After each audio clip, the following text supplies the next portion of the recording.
and she won't be with us much longer. That sentence didn't hit the room like a gavel. It arrived like a notification on a screen you were trying to ignore. Soft, inconsequential, but absolute. There were 19 people in that glass-walled fishbowl we called a meeting space. 19 spines stiffened at the same time. The air circulation system hummed, a low, mechanical drone that usually faded into the background but suddenly sounded like a jet engine preparing for takeoff. Sutton stood at the head of the heavy composite slab where we held our weekly status updates. She held a laser pointer in one hand, though the screen behind her was blank. She looked at me. It wasn't a glare. It was worse. It was a curve of the lips that suggested she had just tasted something sweet, like a ripe strawberry, while watching a car crash. "Oops," Sutton said, tilting her head to the side, a gesture she used when she wanted to appear harmless. Spoiled the surprise. I stood in the doorway. My hand gripped the travel mug I'd brought from home. It was old, the paint chipped near the rim, filled with coffee that had been hot when I left my apartment but was now tepid sludge. 3 years. That number flashed in my mind, not as a length of time, but as a physical weight. 3 years of arriving while the streetlights were still buzzing. 3 years of fixing code that looked like spaghetti. 3 years of making Sutton look like a visionary when she couldn't even convert a PDF. And this was the severance package. Not a handshake, not a private conversation, a punchline for the Monday morning crowd. "I need to make a call," I said. My voice didn't shake. I was surprised by that. I expected a tremor, a crack, something to betray the crater opening up in my chest, but there was nothing. Just flat, gray calm. Sutton's expression shifted. The amusement didn't leave, but it hardened. A flicker of curiosity. She wanted to see me beg. She wanted to see me scramble. She expected me to call HR, or maybe my mother. I pulled my phone from my pocket. The screen felt cool against my thumb. I didn't search for a contact. I typed the number from memory. A number I had memorized 2 weeks ago, burning it into my brain while staring at my ceiling at 3 a.m. I pressed the green button and held the device to my ear. The room was so quiet I could hear the digestion of the man standing nearest to me. "Yes," I said when the voice on the other end answered. I looked straight at Sutton. I didn't blink. "I'm ready to accept." Sutton's face changed. It wasn't a gradual shift. It was an avalanche. The color drained from her cheeks, leaving her skin the shade of wet dough. The laser pointer in her hand dipped, the red dot skittering across the floor like a panicked insect. She knew that voice on the other end. She knew exactly who I was talking to.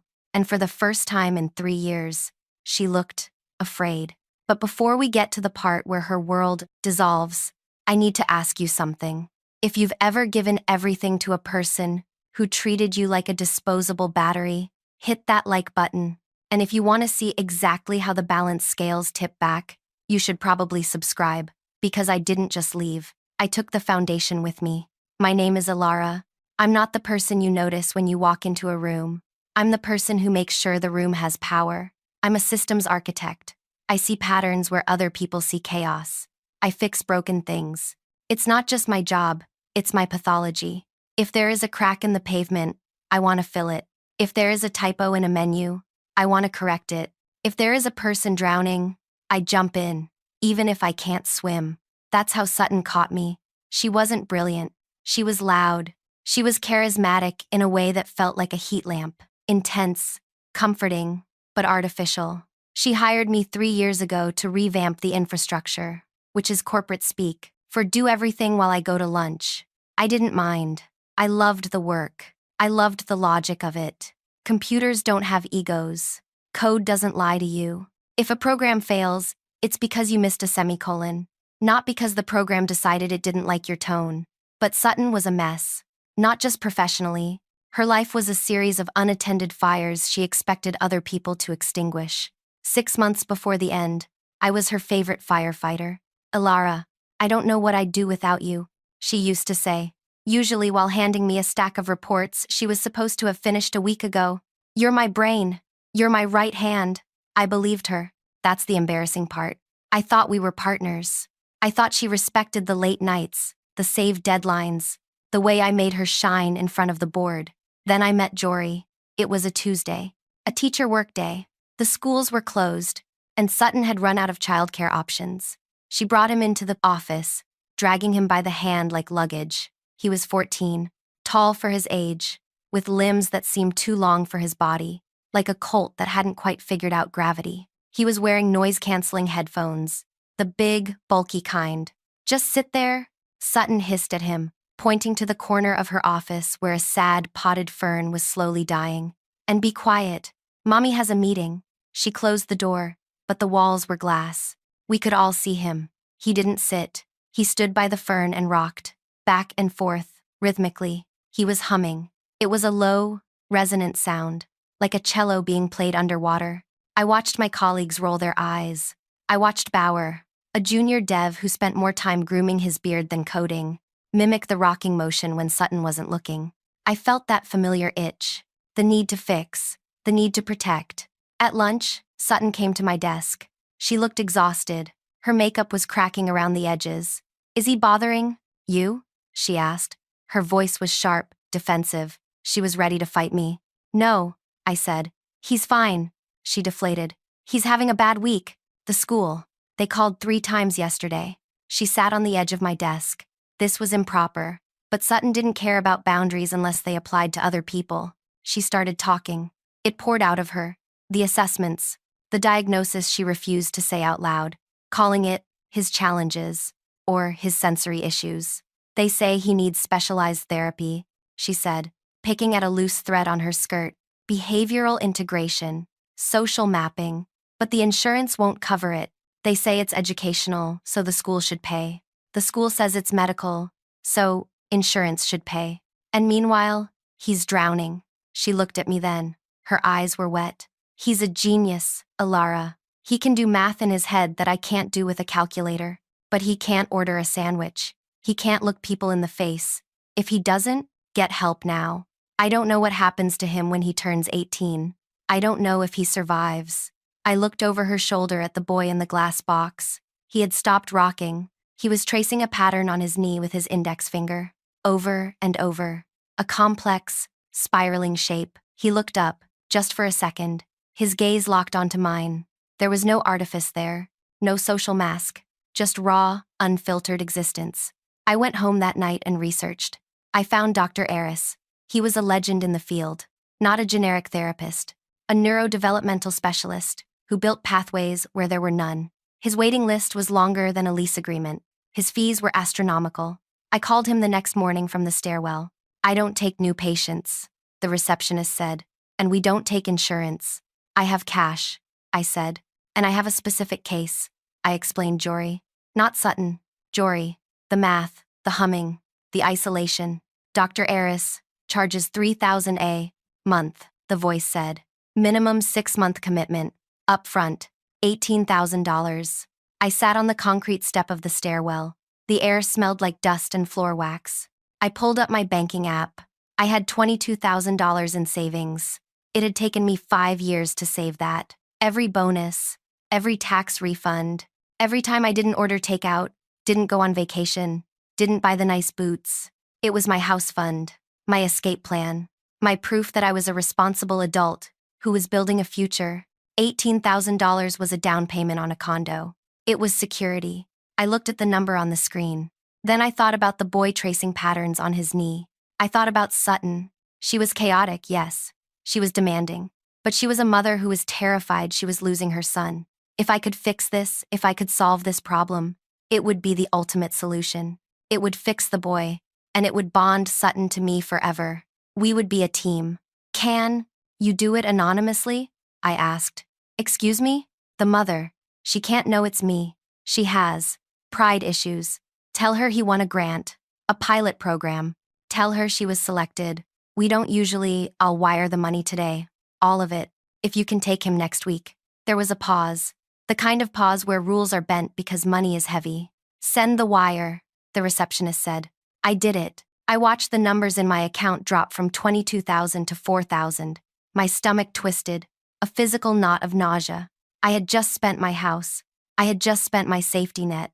But when I walked back into the office and saw Sutton stressing over a spreadsheet, I felt a surge of something else. Power. Benevolence. I was the invisible hand. I was the fixer. Sutton got the call 2 days later. She came running out of her office, actual tears streaming down her face. "You won't believe it," she gasped, grabbing my arm. "Jory!" He got into a program. Dr. Eris. "Do you know who that is? He's the best. Someone nominated him for a grant. It's fully covered. 6 months. That's amazing," I said. I forced a smile. "He must be really special." "He is," she said, beaming. "It's a miracle." It wasn't a miracle. It was my life savings. But I didn't say that. For the first 3 months, it was perfect. Sutton was happier. She was less manic. And Jory flourished. I never saw him, but I heard about him.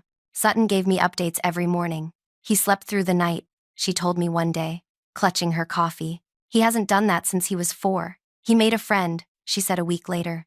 "A boy named Leo. They talked about trains for an hour. Actual conversation. Alara. Not just him listing facts. He looked me in the eye and said, 'I love you,'" she whispered one afternoon, her voice trembling. "He's coming back to me." I felt a glow in my chest every time she spoke. I had done that. I had bought that happiness. It was worth the condo. It was worth the cheap ramen I was eating to rebuild my savings. But then, the atmosphere shifted. It started slowly. Subtle comments in meetings. "Alara, maybe run that email by me before you send it," Sutton said in front of the VP. "You can be a little robotic." I blinked. I had written the email because she had forgotten to. Then came the project assignments. I had been building a new resource allocation system for 8 months. It was my baby. It used predictive algorithms to save the company roughly 12% on logistics costs. It was the kind of project that makes a career. When the proposal went to the board, my name wasn't on the cover page. "Sutton," I asked, holding the document, "why am I listed as contributor?" She didn't look up from her phone. "Oh, corporate policy. Only director-level employees can lead major initiatives. It's just paperwork, Alara. Everyone knows you did the grunt work." Grunt work. I had written every line of code. I had designed the architecture. She couldn't explain the algorithm if her life depended on it. "I need credit for this," I said, keeping my voice steady. "This is my performance review material." "You're being sensitive," she snapped. "We're a team. When I win, you win. Don't be petty." Petty. I went back to my desk. I logged into my bank account. $4,000. I thought about telling her. I thought about marching into her office and slamming the wire transfer receipt on her desk. "I bought your son's sanity. Give me my project." But I didn't, because if I told her, the magic would break. She would hate me for helping her. Her pride was a fragile, dangerous thing. She would see it as manipulation, not kindness. So, I swallowed it. Month 4. The unified front. Sutton was spending more time out of the office. Networking, she called it. Client relations. I was running the department. I was doing her job and mine. I was approving budgets, managing Bauer, who still couldn't code, handling crises. When Sutton was in the office, she was on the phone with Dr. Eris's office, gushing about Jory's progress. "He's drawing," she told the team one morning. "Complex, beautiful drawings. Dr. Eris says his neural pathways are integrating at an unprecedented rate." The team clapped. I clapped. Then Sutton turned to me. "Alara, I need you to stay late tonight. The quarterly deck needs to be redone." "I did it yesterday," I said. "It lacks punch," she said. "It lacks vision. Redo it. I'm leaving early.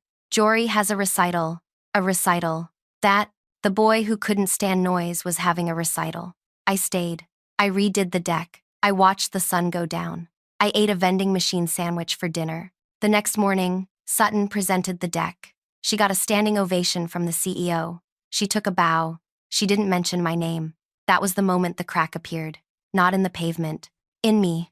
I realized I wasn't her partner. I wasn't her right hand. I was her appliance. I was a toaster. You don't thank a toaster for making toast. You expect it. And when it starts asking for credit, you replace it. The replacement process began in month 5. Sutton hired a new guy, Marcus. No, wait, not Marcus. His name was Trent. Trent was sleek. He wore suits that cost more than my car. He had an MBA and a smile that looked like it had been focus grouped. "Trent is going to be shadowing you," Sutton said, "to learn the ropes." "I don't need a shadow," I said. "I need a raise." We'll discuss compensation at the annual review, she said, waving her hand.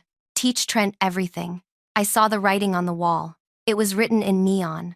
Trent wasn't there to help me. He was there to download my brain so Sutton could delete me. I stopped sleeping.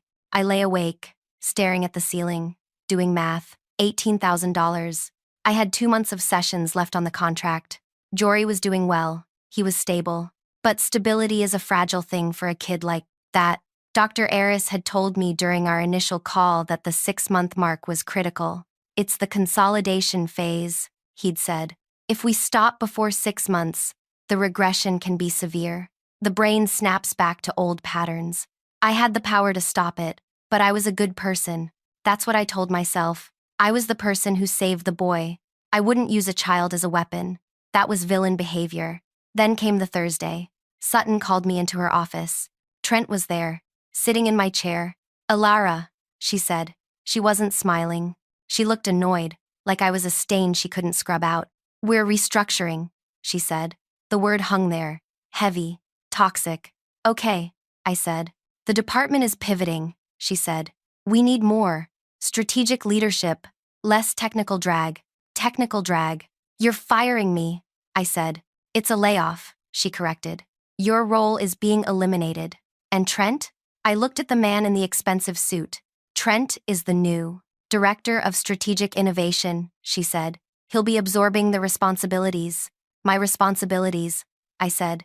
My project, the allocation system. The company's project, she said. Her voice was ice. It belongs to the firm, Alara. You know that. She picked up a pen and started clicking it. Click, click, click. We want this to be smooth, she said. We'll give you 2 weeks severance if you sign the NDA and the non-compete today. 2 weeks. I had given her 3 years. I had given her my savings. I had given her son a life. And when is my last day? I asked. Next Friday, she said. But we'll announce it on Monday, at the team meeting. We want to frame it correctly. A transition, a passing of the torch. You want me to sit there while you tell everyone I'm leaving? It's professional, she said. We present a unified front. A unified front. I looked at her. I really looked at her. I saw the lines around her mouth. I saw the slight tremor in her hand that she tried to hide. I saw a woman who was drowning and climbing on top of me to breathe, but I wasn't a log, and I wasn't a toaster. Okay, I said. Monday. I walked out of her office. I walked past Trent, who didn't even make eye contact. I walked past Bauer, who was watching cat videos. I went to the stairwell, the same stairwell where I had transferred $18,000.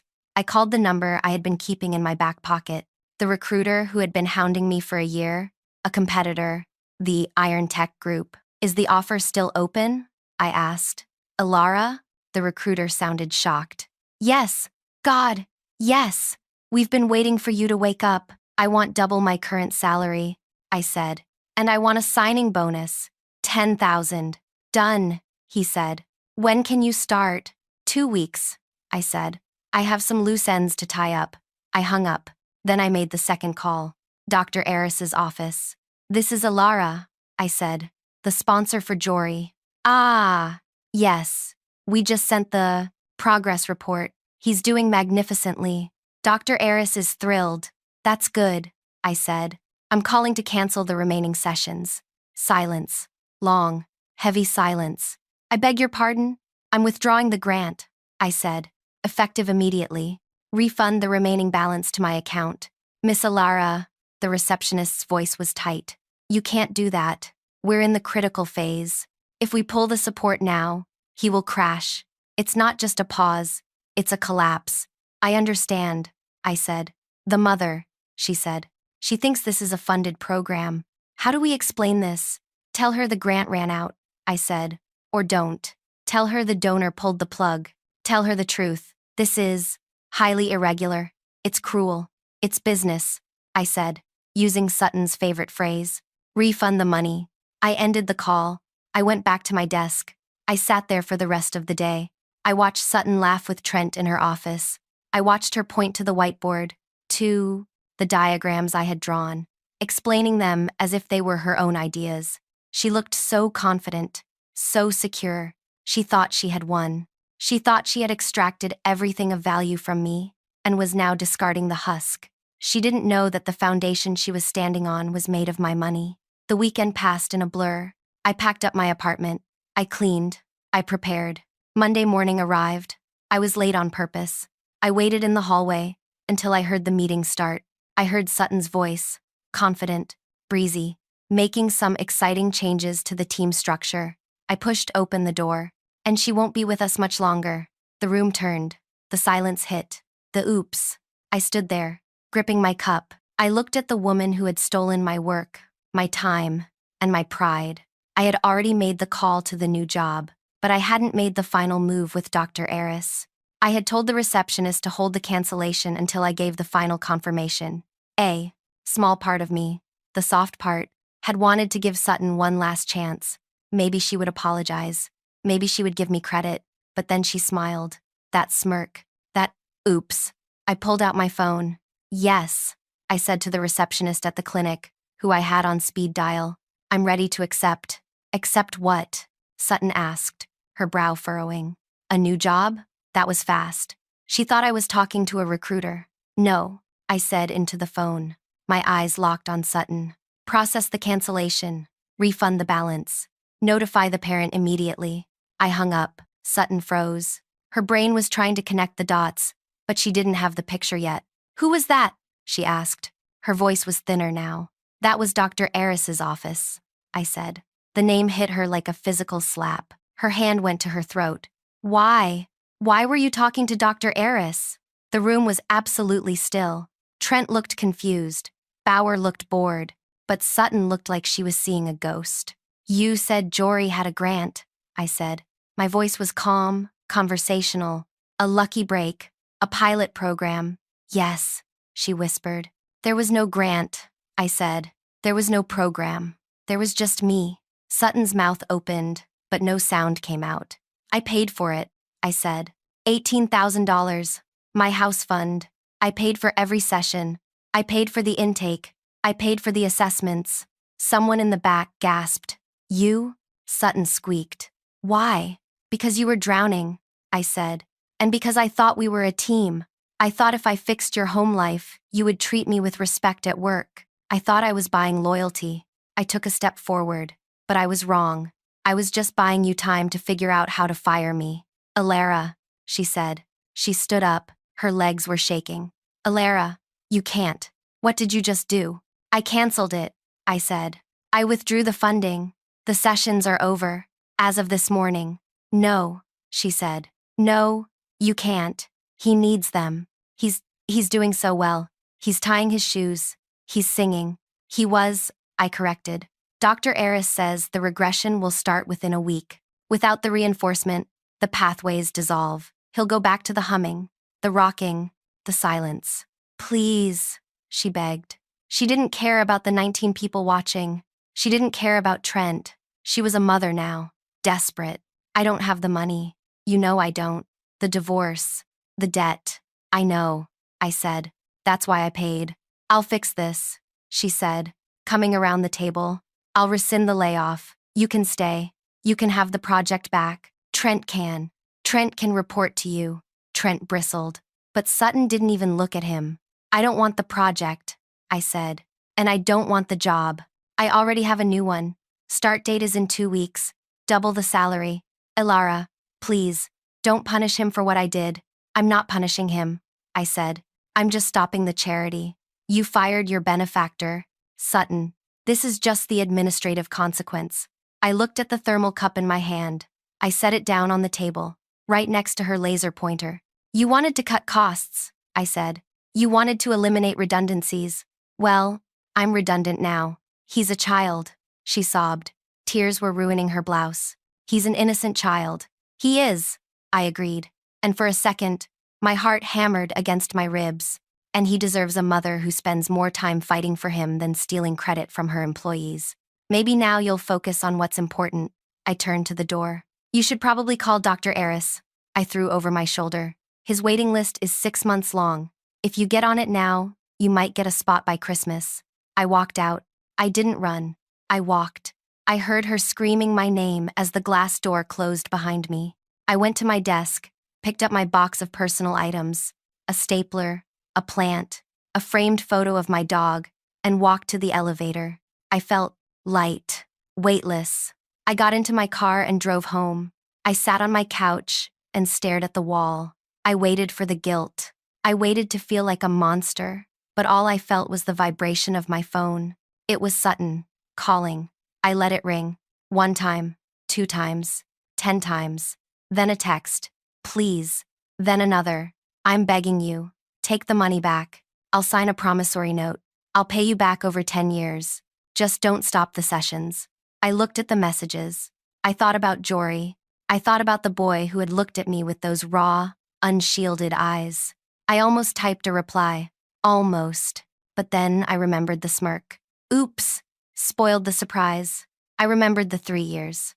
I turned my phone off. The next 2 weeks were quiet. I started my new job. The office was sleek. The people were respectful. My boss, a woman named Davina, introduced me as the architect.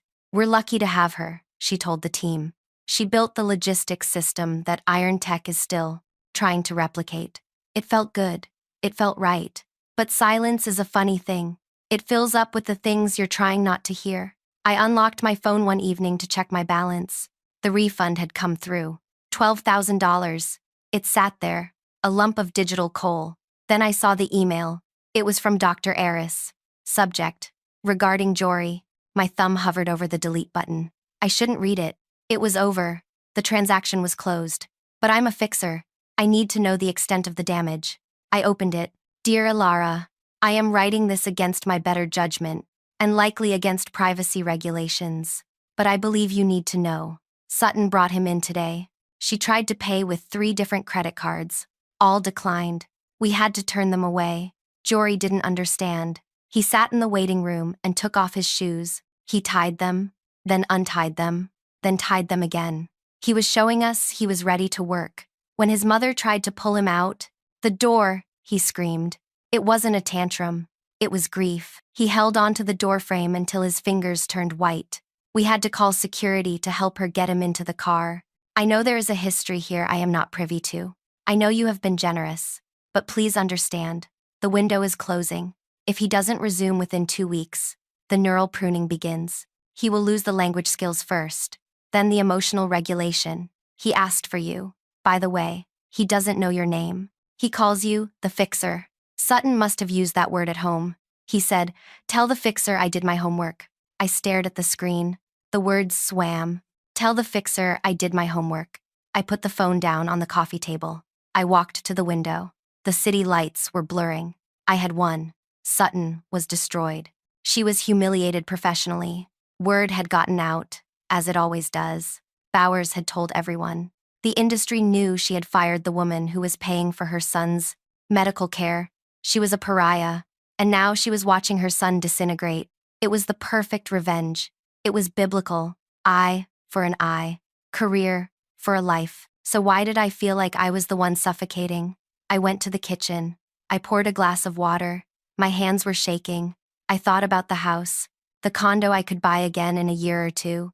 I thought about the smirk. I thought about the boy holding the door frame. I knew what I had to do. The question was, did I have the strength to do it, or was I just as broken as the people I had left behind? I picked up the phone. I didn't call Sutton. I called Dr. Eris. "It's late," he answered. His voice was tired.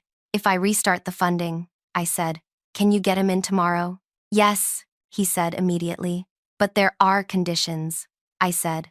"Strict ones. Name them." "Sutton never knows," I said.